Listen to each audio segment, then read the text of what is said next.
readers of Every Word, and welcome to Every Word 365. I'm your host, Christina Madsen, and today we are reading Numbers 21 through 25.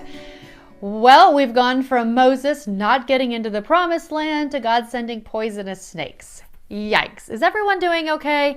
You can be honest and you can let me know what this is like, and I know it is not easy. These are the things I was trying to warn you about in the beginning of this study.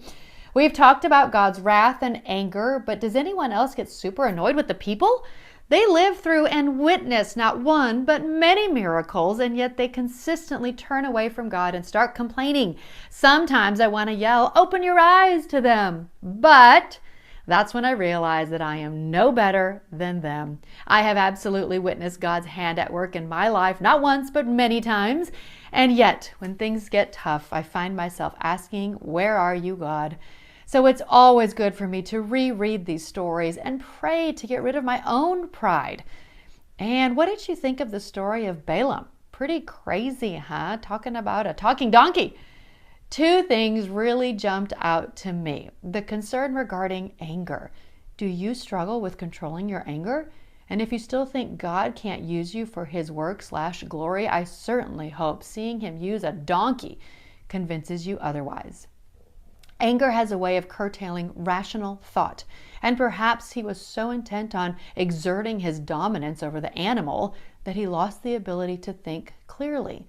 It wasn't until the angel opened Balaam's eyes to see the reality that he relented in his anger against the donkey, listened to the angel, and repented.